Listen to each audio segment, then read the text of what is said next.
Sing badhe kula tanggetaken Gus, jenengan sanjang nek Allah niku mboten berserikat. Berarti Allah niku mboten mbutuhaken pembantu. Lah Allah iku nyiptakaken malaikat niku damel napa Gus? Hakikate niku jawabane dos pundi Gus? Sampun ngoten mawon. Wassalamualaikum warahmatullahi wabarakatuh. Waalaikumsalam warahmatullahi wabarakatuh. Bismillahirrahmanirrahim. Assalamualaikum warahmatullahi wabarakatuh. Dari tepang nami kula Muhammad Muslih Effendi saking Wonogiri.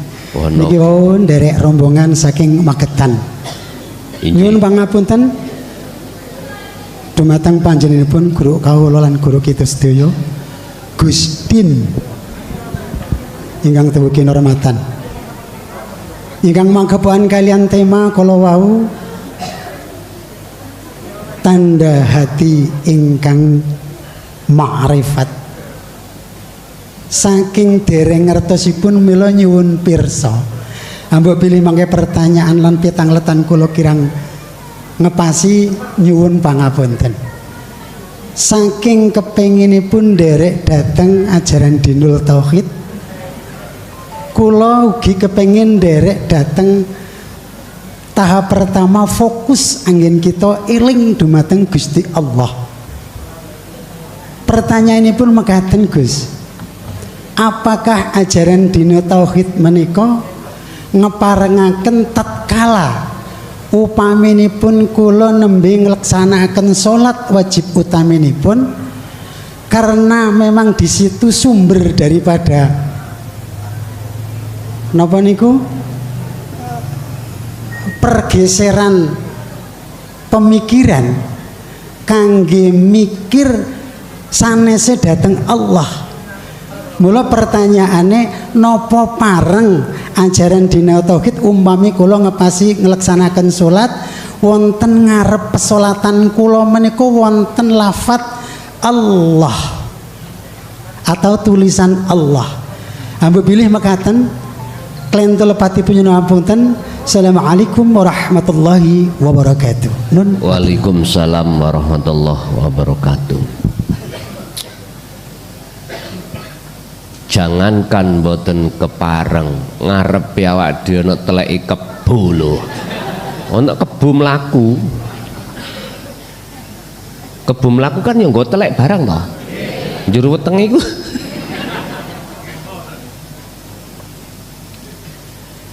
Gini, Pak. Diterangkan Allah di dalam surah Al-An'am, dua orang yang waktu sholat dikatakan tidak menyekutukan Allah dan menyekutukan Allah. Ngeten gambari.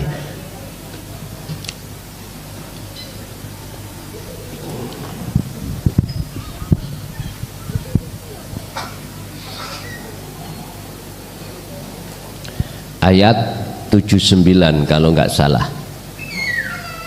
Al-An'am, tolong di cross check.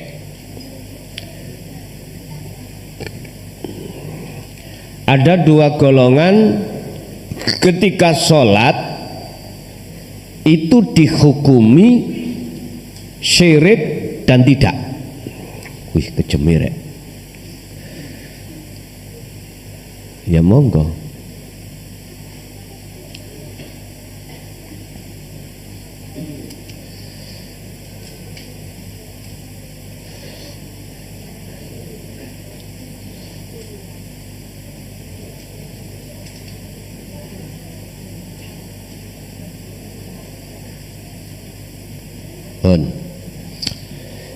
Di situ dikatakan yang tidak syirik ini, pertama yang enggak syirik. Ini mengkisahkan sejarah Nabiullah Ibrahim. Syirik dan tidak ada di sini nanti. Sehingga jawaban apakah boleh saya sholat di depan saya ada tulisan lafadz Allah.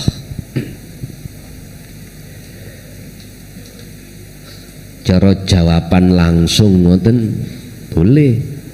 Wong di depan itu ada kebo wae angsal. Terus jabarannya bagaimana? Gini, bukan persoalan lafadz, bukan persoalan kebo itu, ndak.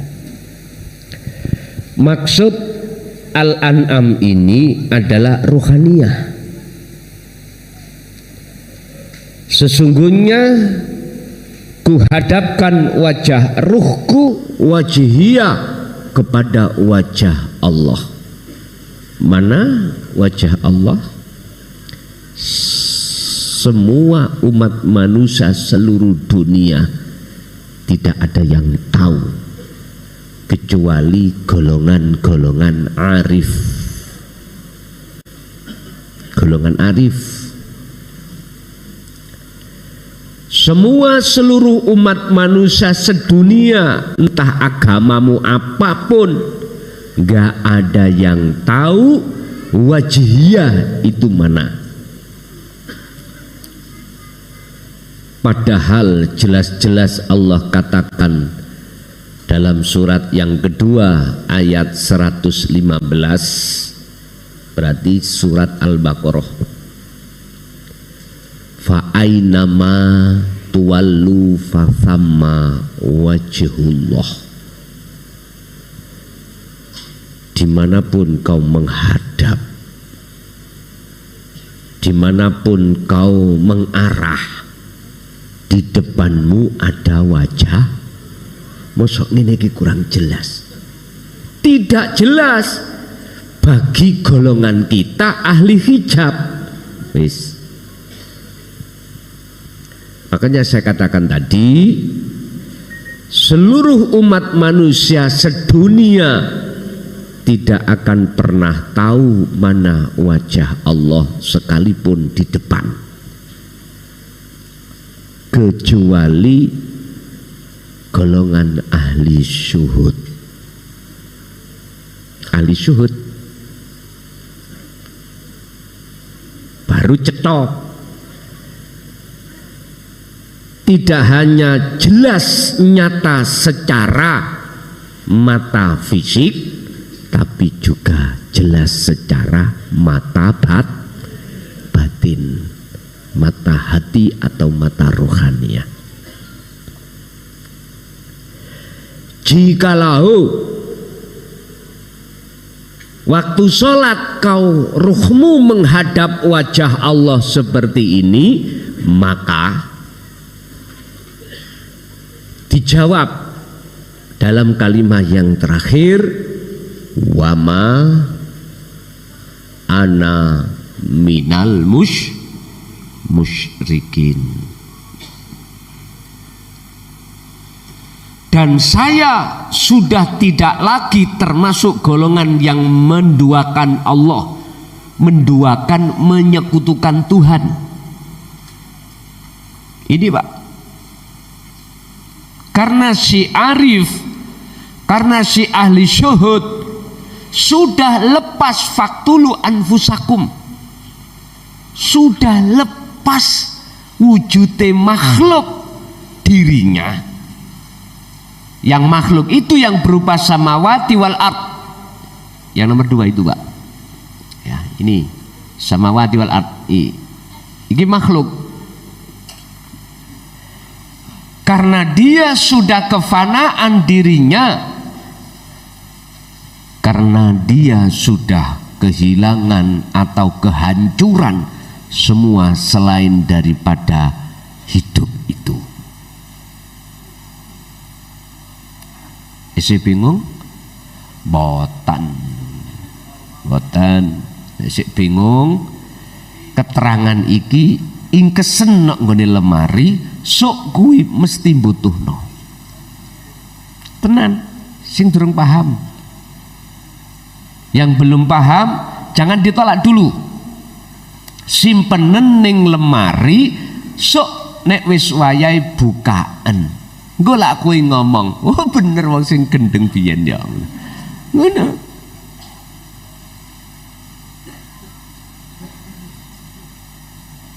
Intinya jenengan sholat yang tidak menyekutukan Allah, ketika apa yang terjadi sholat 5 waktu atau sholat yang lainnya dalam dirimu itu sudah paham? Sudah tiada. Dan itulah nanti akan muncul nyata wujudnya Allah batin, nyata wujudnya Allah doh wal awwalu wal akhiru wal zahiru wal batin. Wis ono, kalau sudah ada di sini wis piye oleh kuwi bahas. Ya sudah. Akhirnya bergemuruh dalam hati ahli syuhud iku, aku Allah, aku Allah. Wis. Satu. Nomor 2. Bentar. Sebelum nomor 2, walaupun di depan ini ada tulisan Allah atau gambar kebo mencret, ya, mohon maaf, atau onok rondo melaku ning ngarepmu, tidak akan terpengaruh, terbesit dalam hatimu selain Allah. Ini Pak, makanya gak popo, boten nopo-nopo ning ngarep sampean niku wonten lafat Allah. Tidak apa-apa. Inilah Pak contohnya beliau Abu Hasan Asyadzili. Kisah beliau itu cara Mojokerto, sugih orang Mojokerto, sawuge pabrik itu milik beliau, umpama ibaratnya ngoten. Tapi sugihnya dia, kayanya dia, harta benda apapun tidak menjadikan penghalangnya rohaniyahnya kepada Allah. Enggak ya Wak Dewi, kita dadi kades didik kemelawelet mbok nian. Allah, kok gak kades aku ngomong ya nang ngene nafsu ngomong, kok ngomong son atimu ngomong cok ngomong kok kades awakmu, gak ono dalan sing dicor. Wajah. Makanya tak tinggal turu ini. Tak tinggal turu proyek sing ngerjakno arek. Bagaimana? Makanya proyek di desa saya kasihkan semuanya pada masyarakat saya. Tak bentuklah yang namanya TPK dari unsur tokoh masyarakat, tokoh agama, pemuda, jret dadekno kili proyek rezeki. Lah, tapi tak inting-inting. Adik polah-polah tak jejeli. Lho nggih. Alhamdulillah. Selama berapa tahun ini? Mulai tahun 2012. Sekarang 2024. Berapa tahun itu? Alhamdulillah. Amanah. Mungkin ya rada wedi. Oke. Bahkan ingat waktu BLT ya. BLT kan wajib dikasihkan pada masyarakat. Saya ngomong nang tokoh lembaga, dulur sampean pilih apa tah duit iki tak bagekno per orang 600 misalnya, utawa 300, uang 300 jadi berapa hari? Kira-kira seminggu cukup Pak? Mbela. Potongan sampah niki potongan wong njaluk mangan enak masalah. Nggih ya Bu nggih. Pak ini gak mangan enak tetek ane mecoco. Wis katakanlah wis tak kayak 1 minggu, nah yang paling suwi. Setiap orang. Kalau miturut sumber dana dari dana desa disesuaikan dengan warga saya waktu Covid itu mesti tak pilih-pilih lah, mana yang layak lah, mana yang apa namanya ada masuk persyaratan, terus semuanya ya kena dampak, ya kena dampak. Bagaimana yang kena dampak ketok esoge tapi hancur? Kasihan juga. Kalau saya bagi semuanya jelas gak cukup, saya ngomong pilih nanti tak bagekno kabeh ambek kata bagekno, tapi tak bangunno. Sing nikmati bukan sampean tok, tetapi sampai anak putu. Duit 300 iku oleh opo? Seminggu jablas 600 gak cukup sak bulan jablas. Kalau kita bangunkan sebuah bangunan, justru anak putu kita yang menikmati. Tidak hanya anak putu, warga lain bisa Alhamdulillah diterima Pak. Akhirnya mohon maaf untuk sumber tebu dulu, BLT itu saya bikin pola minimal. Misalkan dianjurkan 40%, saya buat 10% sesuai dengan aturan yang berlaku.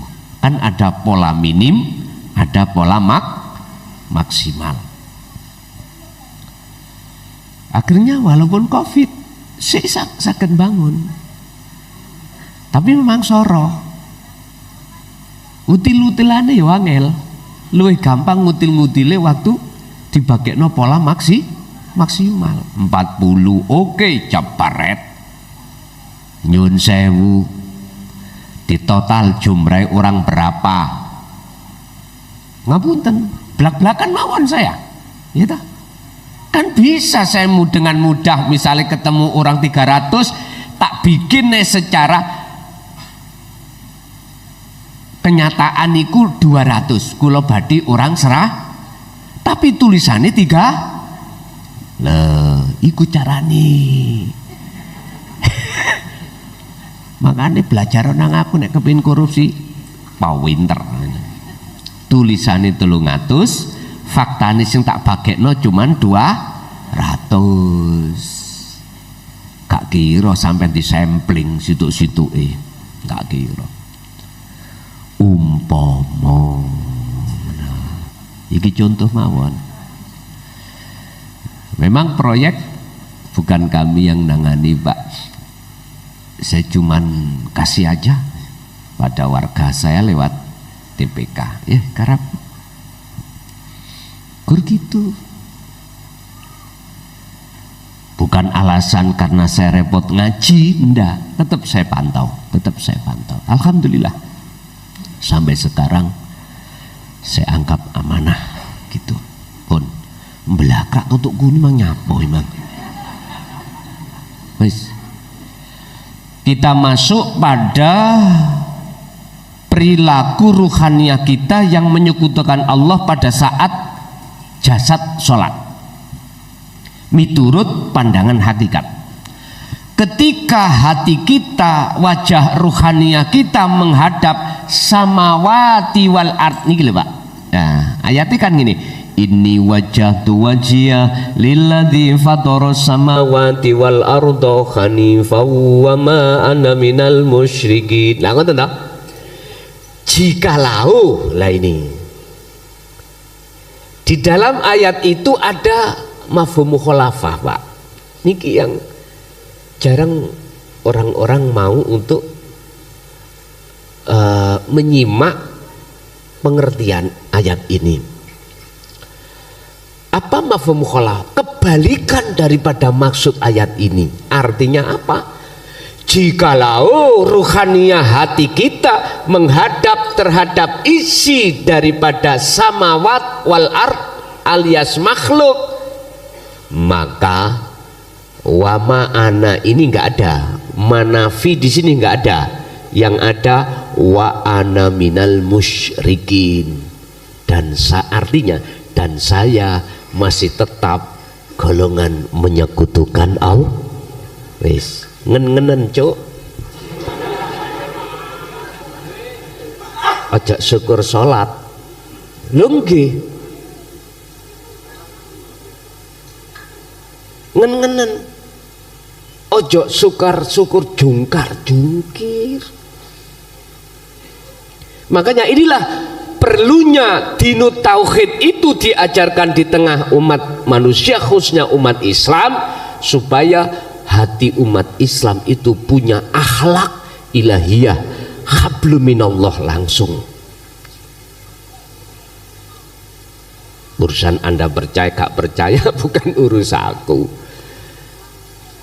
Berarti ada orang yang sholat itu di mata Allah bernilai menyekutukan Allah.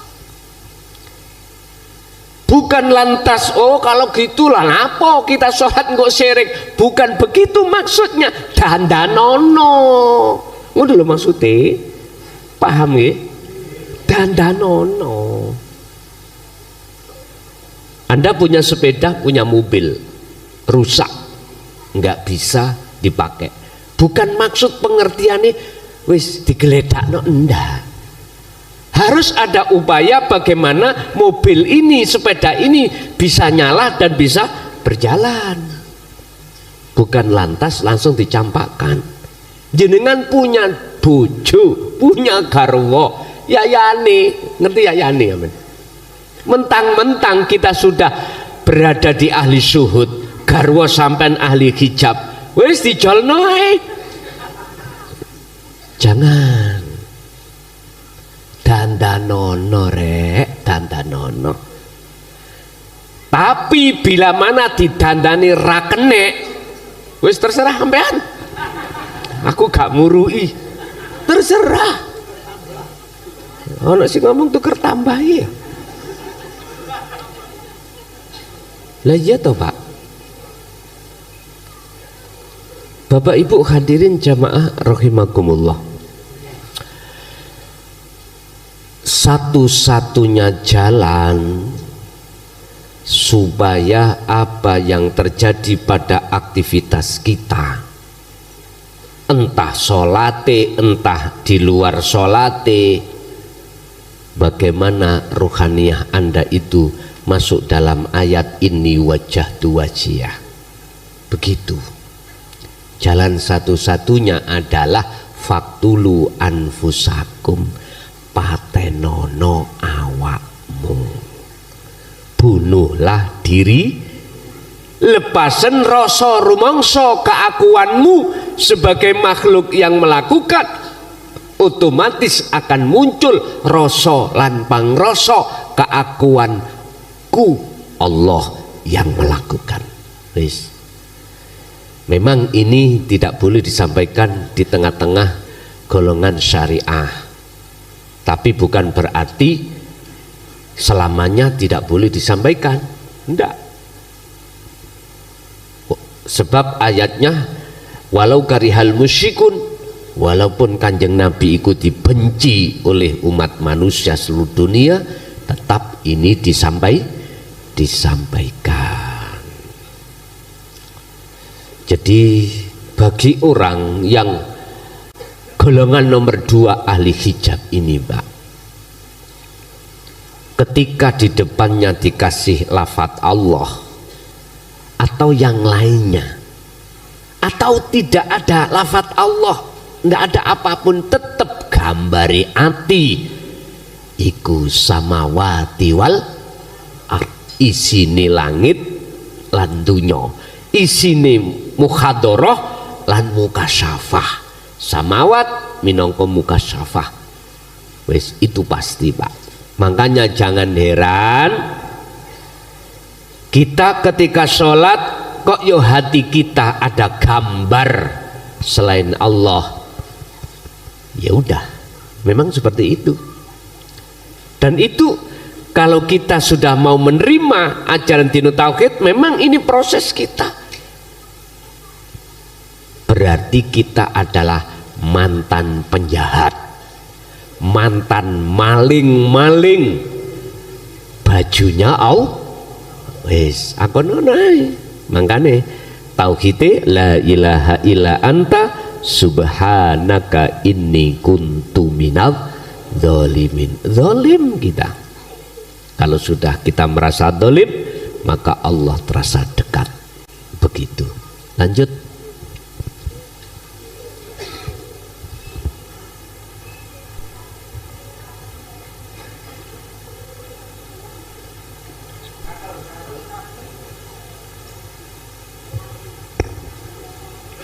Assalamualaikum warahmatullahi wabarakatuh. Tepangaken Gus, nami kula Muhammad Demyati saking Sukodono. Sing badhe kula tanggetaken Gus, jenengan sanjang nek Allah niku mboten berserikat. Berarti Allah niku mboten mbutuhaken pembantu. Lah Allah iku nyiptakaken malaikat niku damel napa Gus? Hakikate niku jawabane dos pundi Gus? Sampun ngoten mawon. Wassalamualaikum warahmatullahi wabarakatuh. Waalaikumsalam warahmatullahi wabarakatuh. Memang pertanyaan iki nggih bener. Tapi tak sikapi guyokno ya anu. Pun ngeten Pak. Aku Allah batin. Biar dikenal oleh manusia hambaku, tak dohirna wujudku, tak dohirna wujudku. Lah wujud dohirku dari batin itu berupa nurullah, disebut nurullah. Isinya nurullah adalah samawati wal ard, ma fis samawati wa ma fil ard. Seluruh makhluk, baik makhluk ning alam dunya niki atau alam makhluk ning langit. Jadi wujud dohirku iku berupa nurullah, yang nurullah itu adalah wujudnya berupa dunia dan seisinya. Tapi dunia dan seisinya bukan wujudku. Sering niki kula sampaikan. Apa tujuan Allah menciptakan malaikat? Supaya jenengan iki ngenali wujude Gusti Allah. Man arafa nafsah, kuwi nek wis wujudmu kang sejati, mongko fakot arafa robbah, mongko kuwi bakal ngerti wujud Allah kang sejati. Iki ilmu pol mbulete iki. Ngeten dulur.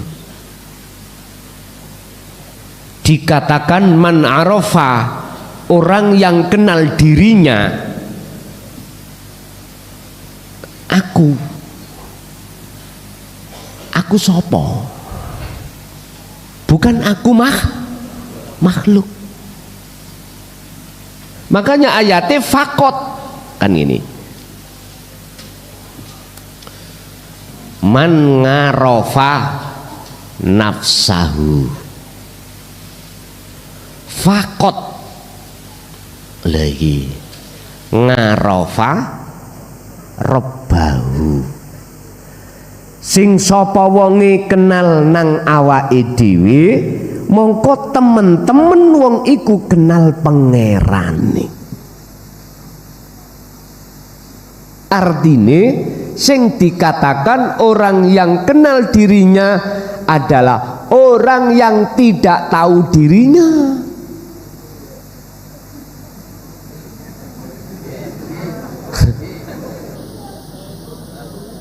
Gus, sampean SD kok gak lulus. Lah kok pelajaran bulet. Ya nyene ngomongnya wong SD gak lulus kan bulet.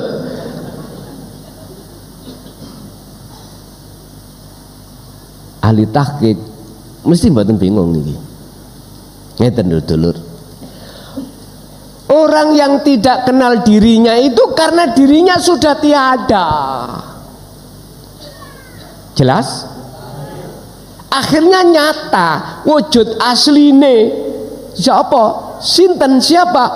Arafa Rabbah sing disebut pangeran mang.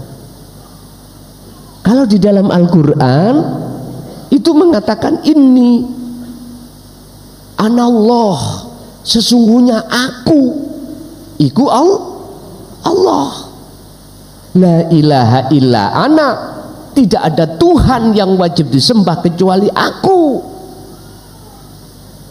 Berarti la ilaha illallah geser, la ilaha illahua geser, la ilaha illa anta terlewati, tinggal la ilaha illa ana.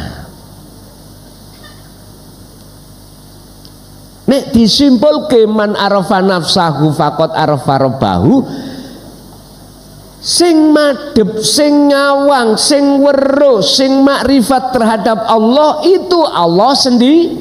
Lah ngoten lho Bapak Ibu, karepe iku ana kono tapi dibuletno sih. Mboten dibuletno, diproses. Diproses.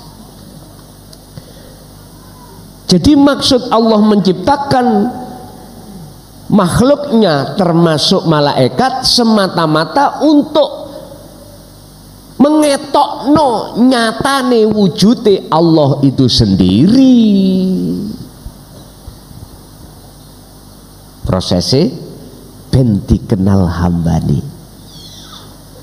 Nek wis telas prosesnya nyatakno wujude Allah sendiri pada dirinya sendiri. Wis ndas kula tambah pecah ngetutno sampean. Aku anis balik-balik ngomong, nek gawe kopi ku aja wencer ngene iki sing kenthel. Iki mang kopine setengah sendok, banyune sak timba yang kaya pokok ireng ngono wae ngono.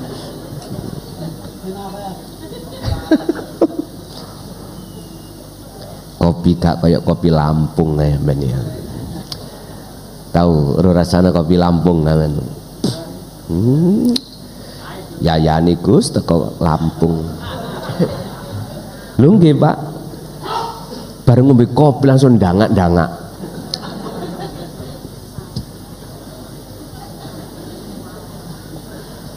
Bon. Letaknya di mana kalau Allah tidak berserikat dengan apapun dan siapapun. Gini Pak,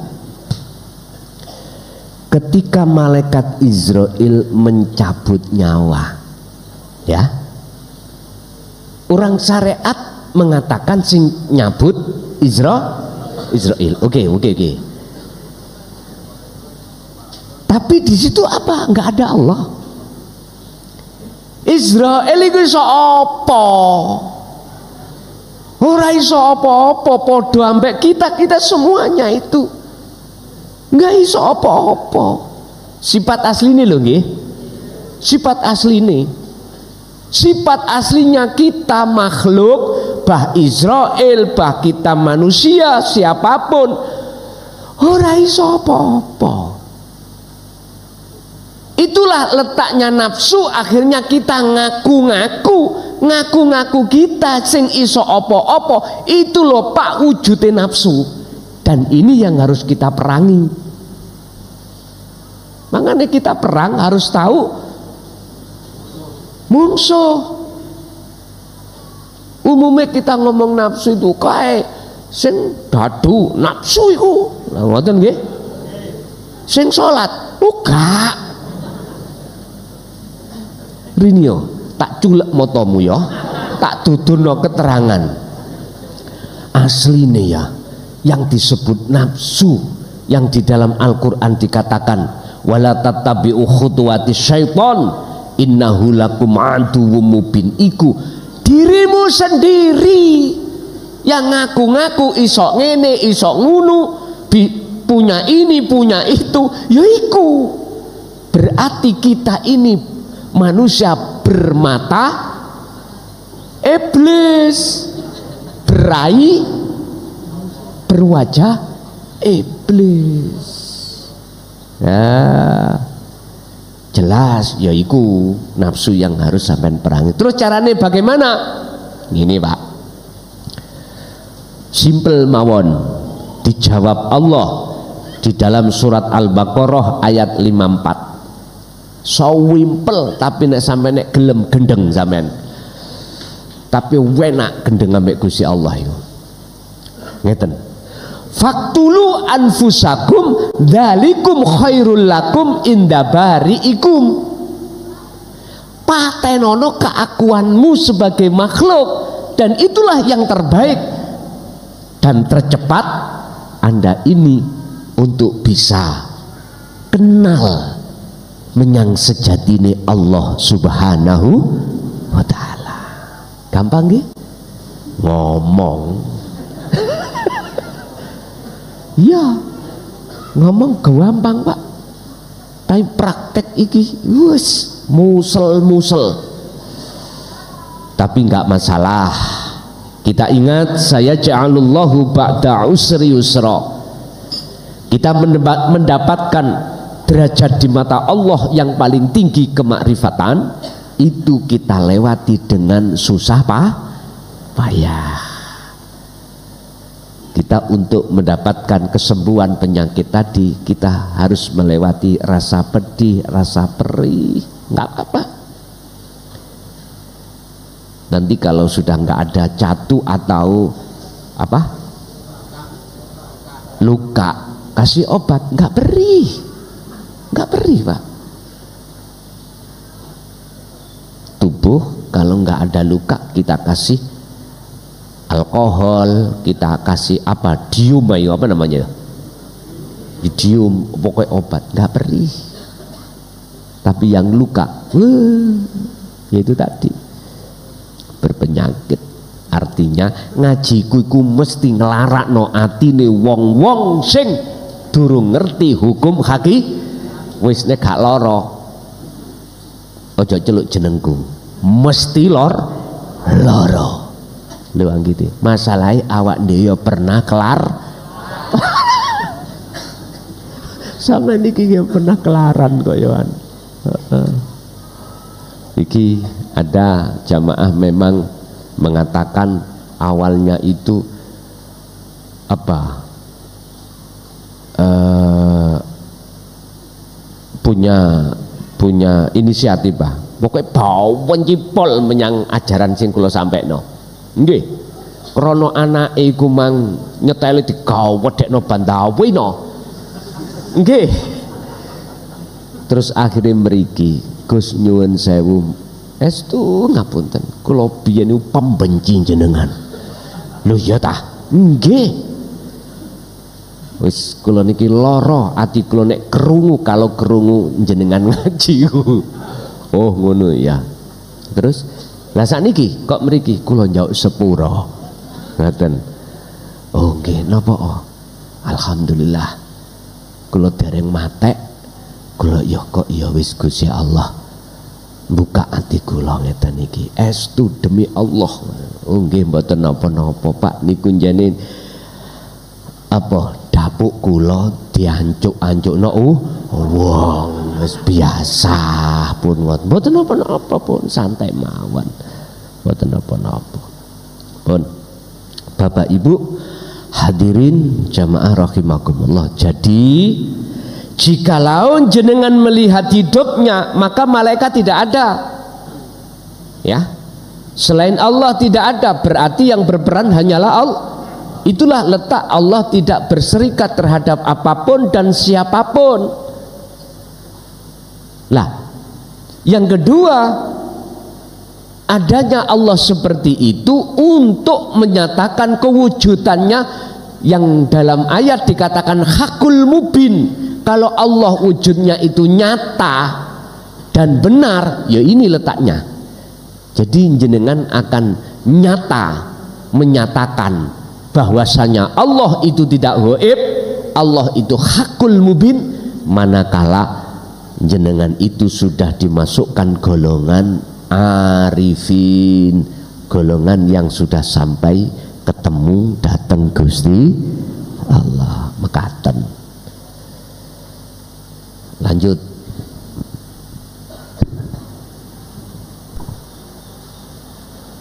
Assalamualaikum warahmatullahi wabarakatuh, Gus.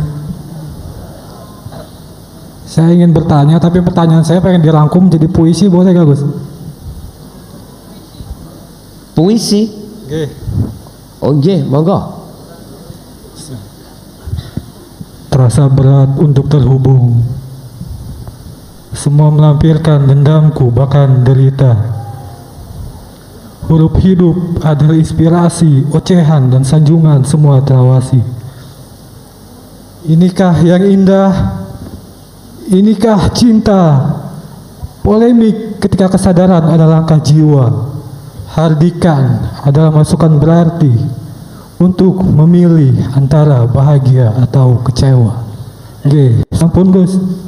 Itu termasuk unek-unek kula, Gus. Ora enek pitakon. Mboten.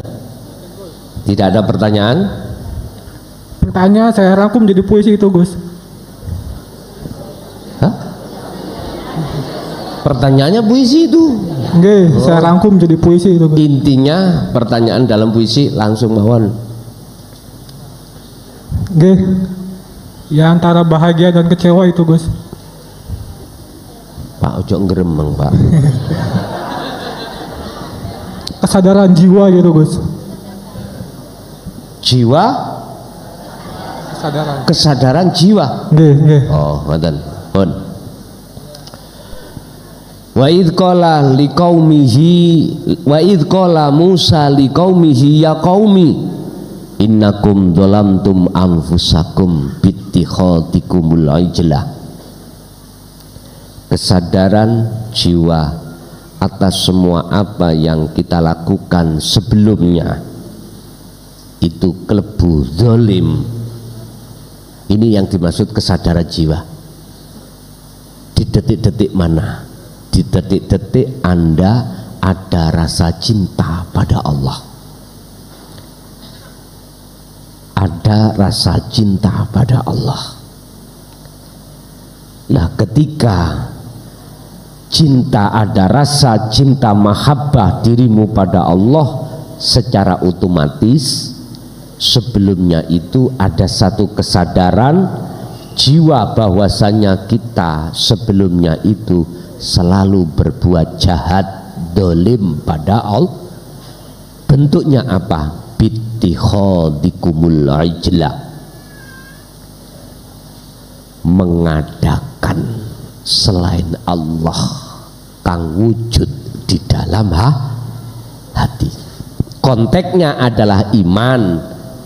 Siapa yang ngaji? Klason. Nah wis, imanmu nang makhluk. Akhirnya pujaanmu kemana? Makhluk. La taj'alu ma'allahi ilahan akhar. Janganlah di dalam hatimu, dadamu itu ada cinta selain daripada Allah, ada Tuhan selain Allah. Maksudnya ada selain gila Pak cetong ya.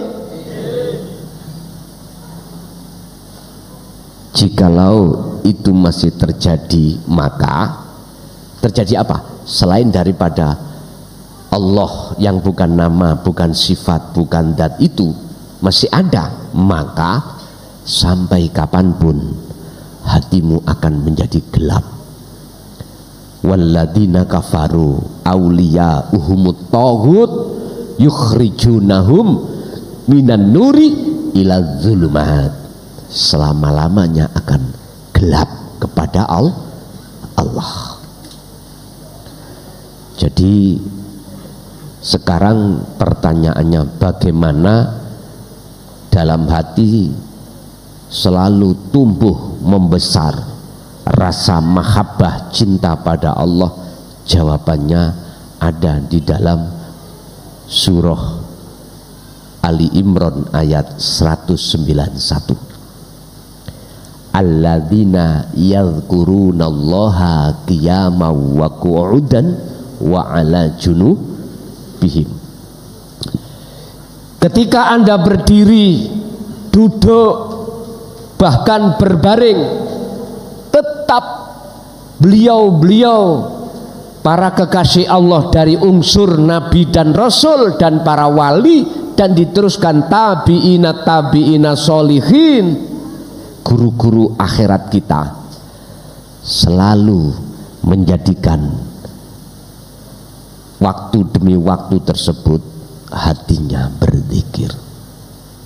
Artinya berzikir ingat, artinya ingat sadar lewat rasa dalam hatinya, rasa rumongso bahwasanya semua yang wujud hanyalah Allah. Titik. Ibu, sekarang Bapak pray dulu, gantian.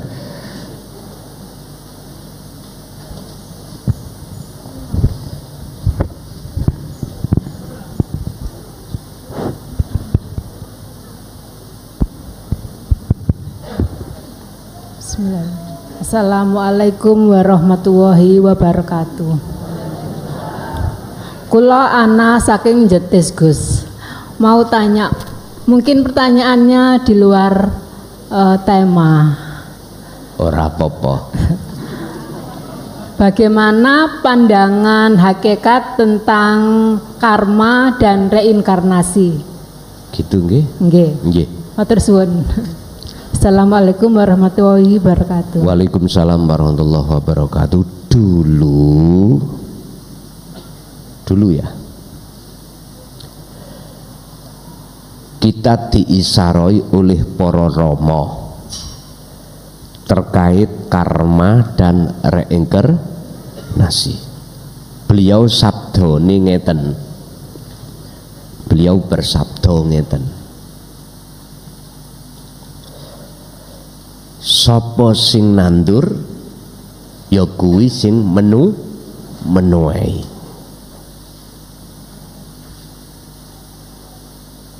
Artinya kita berbuat jahat, suatu saat buahnya akan kembali kepada kita. Bahasa karma itu tidak ada kaitannya dengan orang lain, nggak ada kaitannya. Misalkan saya yang berbuat jelek terus jatuhnya pada anak, bukan itu maksudnya, bukan. Artinya ketika dalam diri saya melakukan satu perbuatan yang jelek, maka buahnya itu saya sendiri yang menuai, yang mengunduh, memanen ini saya sendiri. Saya naikkan satu strip. Tatkala perbuatan apapun kok di dalam hati saya itu duduk di takholi loh Pak ya. Takholi berarti pengakuan diri yang melakukan, berarti Tuhan sudah nggak ada. Nah, menurut tahu? Maka inilah Pak maksud daripada munculnya hukum hisab. Menghitung itu di sini, dihisab. Makanya jelek ya dapat jelek, baik ya dapat baik, bahasa syariat seperti itu. Jadi yang dimaksud karma secara hakikat adalah perbuatan-perbuatan apapun yang terjadi pada diri kita, selanjutnya dalam hati kita beriman kalau kita yang melakukan. Mesti ada karma, mesti ada hisab, ada balasan, ada balasan. Dan kembali kepada diri kita, Bapak Ibu, mohon maaf,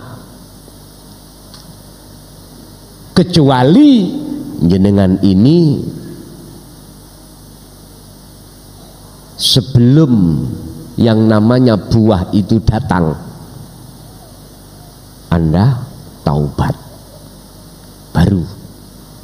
Inilah laksana Anda menanam satu pohon, sebelum berbuah pohonnya kamu tebas, otomatis buahnya tidak akan.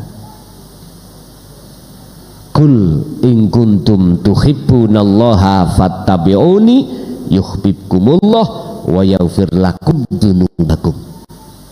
Kata Rasul, jikalau buah itu tidak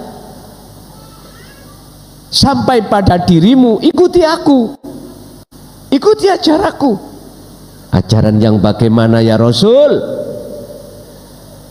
Itulah ajaran yang belajar melepaskan cintanya hati terhadap selain Allah, selanjut itu merajut cintanya hati hanya pada Allah. Setelah itu wa yaghfir lakum dzunubakum, pohon itu akan dibakar atau ditebas oleh Allah. Ditebas itu dirobohkan loh Pak, dijebol oyot sak oyot ini loh. Bahasa Al-Quran, wa yaghfir lakum dzunubakum, kesalahanmu semuanya itu diampuni oleh Allah, dan yuhibbukumullah, dan kau dijadikan sebagai kekasih. Reinkarnasi dalam hakikat yang dimaksud itu adalah kebangkitan, Pak. Kebangkitan hati jenengan yang asalnya menjadi budaknya hawa nafsu terkubur sehingga disebut sebagai hati yang mati, bangkit. Bisa nih bangkit dari kematian, jenengan iki kudu diudani mani gedene 40 dina 40 wengi. Isaroe ngono. Artinya apa Pak? Hati sampan harus digerojok dengan ajaran dinu tauhid dan mengamalkan dengan istiqomah sampai 40 hari 40 malam. Barulah di situ ada reinkarnasi. Re itu kembali, ya toh? Artinya rela kembali toh. Nasi sego. Ndak, kembali ke hidup gitu loh. Sebab jenengan asale ati mati iku urip ati sampean kapan? Waktu jenengan di alam nukot goib kandungan sampai lahir, sampai detik-detik akil balik niki ruhaniyah sampean makrifat bercinta hanya pada Allah. Setelah masuk dewasa akil balik baru ruhaniyah ini bersukaria pada selain. Lah ini berarti mati, terkubur. Ayo bangkit, kembalilah ke hidup, kembalilah ke fitrah. Ini hakikatnya kalau yang dimaksud reinkarnasi, bukan reinkarnasi yang diisyarahkan oleh ilmu sejati lewat Romo. Kui nek ning dunya durung isok bali, durung ketemu urip kang sejati, kui mati engko rohmu iku nemplek nang ula, nemplek nang kadal, nemplek nang kodok. Bukan itu. Itu adalah isyarah. Artinya apa, Pak? Ruhmu iku koyok kodok. Artinya ulaika kal an'am balhum adol. Kita itu dalam keadaan gelap gulita. Itu loh asli nih wonten mriku wong berhubung dulu itu para rama ben gak jadi fitnah, yaitu tadi bahasane. Akhirnya dibuka ning Qur'ane, lho ngeten lho kebangkitan hakikate iku adalah sebelum kau mati mutu qoblal maut, artinya pateno sik keakuanmu. Sebab syariat nanti akan terjadi hari kebangkitan. Berarti mereka yang dibangkitkan nanti setelah kematian, berarti waktu ning dunya belum ada ngeten Mbak. Apa mungkin wong waras sehat dilebokno rumah sakit? Masih otak rumah sakit tuh maglong-maglong pinggir rembong asine jos. Jelas jenengan sing sehat gak kepingin. Gitu. Sing dilebokno yang dimasukkan rumah sakit itu wong teler-teler, yaitu wong sakit. Jikalau wong sehat dilebokno dimasukkan kepada rumah sakit, berarti sing lebokno iku wong gendeng. Wong sehat kok dilebokno nang rumah sakit. Makanya iku isyarah orang yang masuk pada rumah sakit berarti tertanda orang ini sakit. Sakit dipahami? Nggih. Ibu lagi ada menawi wonten nek ra ono tak tutup wis. Sing tulisan mang lho. Terus pundi? Estu Pak kula mboten krungu kupingku.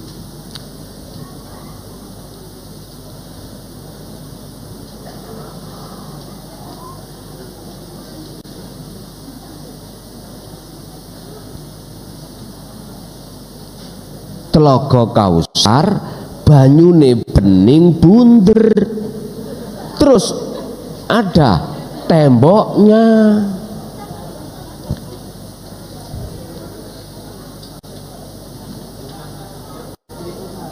Mungkin sing jelas saged bisi iku lho utawa nangane mik. Nggih. Saya coba nika dibaleni. Jelaskan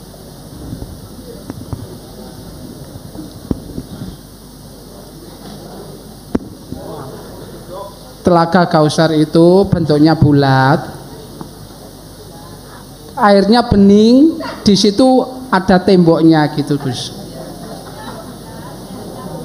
Sampun? Sampun. Oh ngoten. Apa sih Pak Telaga Kausar itu? Itu tempat. Kalau boleh saya katakan min asrafil majalis. Tempat yang Allah sucikan. Airnya itu bahasa syariat. Siapa yang meminum airnya itu, dia tidak akan mengalami kengelaan, kehausan. Ya, kehausan. Artinya apa? Airnya itu adalah ulum jamak dugi ilmu. Ilmu yang dimaksud ilmu mana? Ilmu yang untuk mengesahkan rohaniamu pada Allah, ternyata adalah dinu tauhid. Ini kisahnya Nabi Ismail dengan ibu Siti Hajar nggih, yang terjadi kisah sampai sekarang dijadikan rukunnya haji, yaitu sa'i gitu. Min sofa wal ke Marwah 7 kali. Artinya apa? Ketika beliau Siti Hajar melahirkan Nabiullah Ismail, hanya satu yang dicari adalah air. Maksud dan tujuannya untuk mensucikan kotoran. Akhirnya beliau lari pergi dari Gunung Sofa ke Gunung Marwah sampai 7 kali, dan dijadikan sebagai syariatnya umat Islam haji sebagai rukun sahnya haji, termasuk adalah sa'i. Bapak Ibu, ternyata airnya ada di bawah telapak kaki Sayyidina Nabi ternyata Pak gak ada di hatimu Telaga Kausar iku. Berhubung tidak tahu, lah iki mengapa kita anggap jauh, mengapa kita tidak tahu, karena memang ya belum tahu. Lah ngoten sih nggih. Mengapa tidak tahu padahal itu dekat, karena memang ya memang tidak tahu. Barulah dikasih tahu. Artinya apa? Walladzi arsala rasulahu bil huda wa dinil haq, aidinu tauhid. Allah mengutus utusannya Rasulullah Muhammad membawa hidayah dan agama yang bertauhid. Terus yang sekarang diteruskan tabi'ina sholihin. Sudah digali ilmunya sampai muter-muter, ternyata ma'ul hayah yang disebut air telaga Kausar itu adalah ilmu yang mendidik hati kita untuk mengesahkan pada Allah. Sebab sebelum kita mengesahkan Allah itu kita terkobawanya Pak, bawanya rupane ya akeh, ana sing rupa lanang, rupa wedok ya, rupa anak, rupa jabatan, rupa pangkat, rupa sandang pangan, bisa pirang-pirang. Wis ahadno, sebab kul huwallahu ahad, harus diahadkan. Bapak Ibu hadirin jamaah rahimakumullah. Mengapa harus ada tembok? Supaya gak dicolong ahli hijab. Artinya apa Pak? Tembok itu, barzah itu nggak bisa dirobohkan. Iya Pak, kalau tembok-tembok seperti ini sama perkul bisa. Artinya apa tembok itu? Tidak ada yang bisa mengambil untuk meminum air Telaga Kausar itu kecuali hamba Allah yang dikehendaki. Tidak akan pernah bisa jenengan itu mendapatkan dinut tauhid kecuali hamba yang dikehendaki. Sebab prosesnya cahaya makrifat atau siril ikhlas yang ada di dalam hati, prosesnya dari ilmu itu, ilmu lalu amal dengan istiqomah, baru wujudu siril ikhlas, yaitu cahaya makrifat akan menyala di dalam hatimu, akhirnya mengusir kegelapan hatimu, sehingga yang tadinya Allah gaib menjadi nyata. Bapak Ibu, jadi dinding itu adalah pembatas antara orang yang dikehendaki dan orang-orang yang tidak dikehendaki. Makanya sampai lihat tentang masalah hidayah di dalam surat Al-Qasas, Allah berkata, innaka la tahdi man ahbabta walakinallaha mayyasha yahdi mayyasha. Kaum Muhammad sesungguhnya tidak bisa memberikan petunjuk terhadap orang-orang sekalipun orang yang kau cintai, tetapi hanya Allah yang bisa memberikan petunjuk terhadap hamba yang dikehendaki. Siapa hamba yang dikehendaki? Jawabannya ada di surat Az-Zumar ayat 17-18. Alladzina yastami'unal qaula wa yattabi'una ahsanahu. Dialah yang tidak hanya mendengar tapi juga beriman. Bukan mereka yang hanya beriman, tapi jika mereka yang mengikuti apa keimanan itu, barulah itulah yang disebut hamba yang dikehendaki. Sebab nek wis ngaji tentang dinu tauhid, akeh sing melayu daripada sing moro. banyak yang menolak daripada yang menerima. Pak. Sama lihatlah fakta di lapangan. Mana panggung-panggung yang sifatnya ngaji iku mang babakan jero. Sing teko mungkin panitiane tok. Ya. Tapi kalau ngaji babakan, mohon maaf ya. Mohon maaf sekali lagi. Di luar konteks dinu tauhid. Apalagi di situ kata banyolane lagian viral. Ya, ribuan Pak. Iya tenang.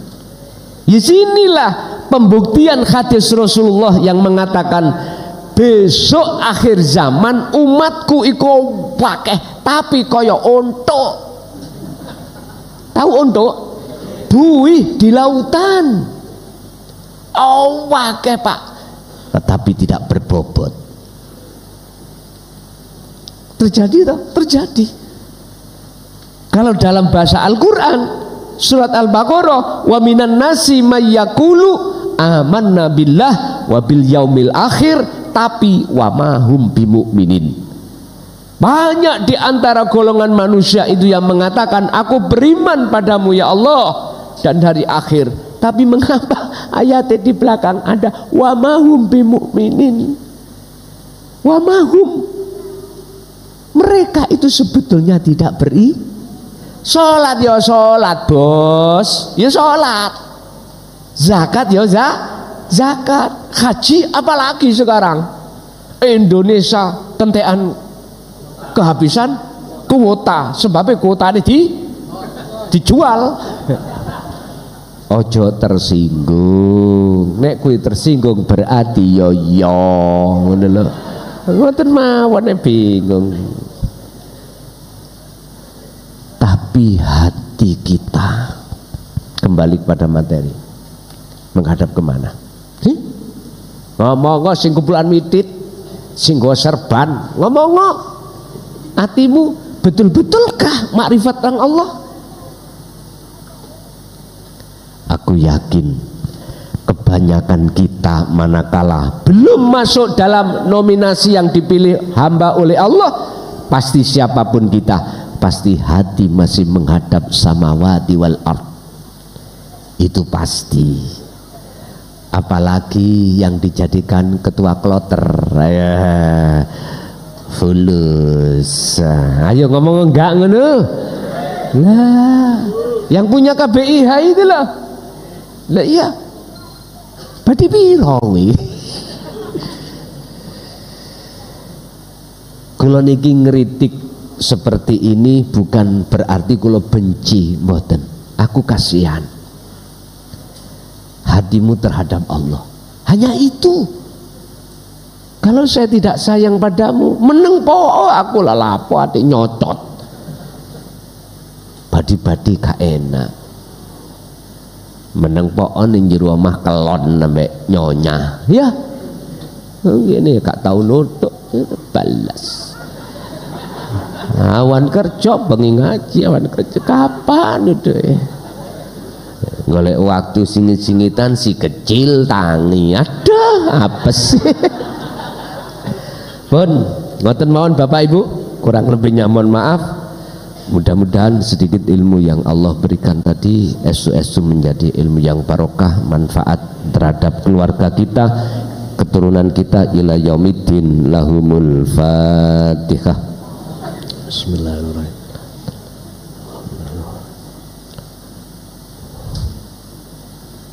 Akhirul kalam. Assalamualaikum warahmatullahi wabarakatuh. Alhamdulillah telah kita simak bersama kajian dari Kiai Haji Mukhlason Rosyid, pengasuh Pondok Pesantren Miftahul Ulum Jaya Baru, yang tepatnya beralamat di Jalan Perjuangan, Dusun Glonggongan, Desa Sumbertebu, Kecamatan Bangsal, Kabupaten Mojokerto, Jawa Timur, yang menekankan pendidikan holistik yang fokus pada ilmu tauhid dan tasawuf. Beliau juga menekankan pentingnya mempelajari Islam secara mendalam, tidak hanya aspek lahiriah saja, tetapi juga secara batiniah. Beliau juga mengajak para pendengarnya untuk mempelajari Islam tidak hanya secara tekstual saja, tapi juga memaknainya secara spiritual. Semoga kajian-kajian dari beliau bisa kita petik hikmah dan manfaatnya, sehingga membawa keberkahan kepada kita di dunia dan akhirat. Amin ya rabbal alamin. Akhirul kalam, wassalamualaikum warahmatullahi wabarakatuh.